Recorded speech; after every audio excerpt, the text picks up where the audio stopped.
This is CBS 6 News special coverage. The Queen's visit to Virginia.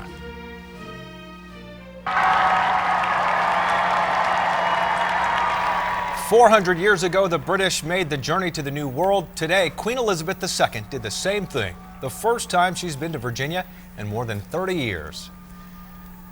Hi, everybody, and welcome to CBS 6 News at 6. I'm Rob Cardwell. And I'm Stephanie Rochon. Following a historic day in Richmond, the Queen is now in Williamsburg for her next part of her trip to the state. You just watched the carriage ride live. In just a moment, we'll go live to our Rick Young for that part of our coverage. But first, Greg McQuaid is live at Capitol Square, where he's been all day covering the Queen's visit. Well, hello, Stephanie and Rob. It's been very exciting down here at the Capitol Square all day long.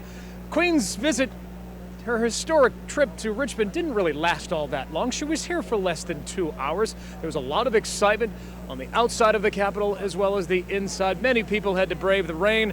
They went through tight security, a lot of parking down here. Many roads were actually closed, but that was not going to deter them from seeing a little bit of history as the Queen made her appearance on Capitol Square. Now, many of the lawmakers, both Democrats and Republicans, senators and House of Delegates, were inside the House chambers today to hear what the Queen had to say.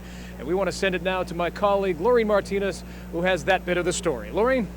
Well, you're right, Greg. That visit went so fast. Her Majesty the Queen spent just 2 hours in Richmond, but her visit certainly electrified the crowds at the Capitol. She's now arrived in Williamsburg, beginning the second portion of the royal visit.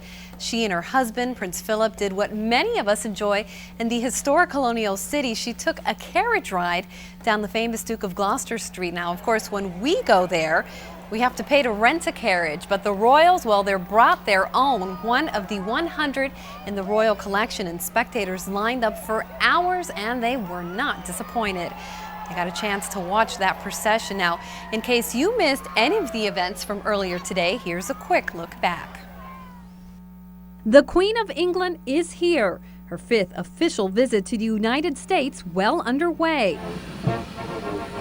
It began just before 3 o'clock. Her Majesty arriving early at RIC with the UK Royal Standard flag flying from her British Airways jet. At 3:15, the moment we've all been waiting for. Her Majesty emerges looking lovely in her lavender and pink. And after a formal welcome, complete with a military rendition of God Save the Queen, she's whisked off in a limo for a short drive to the Capitol. There, another crowd awaits. She's greeted by Governor Tim Kaine and First Lady Ann Holton. There's a brief and private tour of the Executive Mansion. Then, perhaps the highlight of the afternoon. She spends about 20 minutes touring the Capitol grounds, collecting dozens of bouquets from excited children. By 4:15, she reaches the top of the Capitol steps. She turns and gives her royal wave, and the crowd goes wild. Once inside, Virginia state lawmakers deliver a standing ovation. When the room finally quiets down, we hear her speak in her first ever address to the General Assembly. She expresses her sorrow over the tragedy at Virginia Tech. The majority of her speech focuses on Jamestown and her visit there 50 years ago. As a state and as a nation, you are still coming to terms with the dreadful events at Virginia Tech on the 16th of April. My heart goes out to the students, friends, and families of all those killed, and to the many others who have been affected, some of whom I shall be meeting shortly.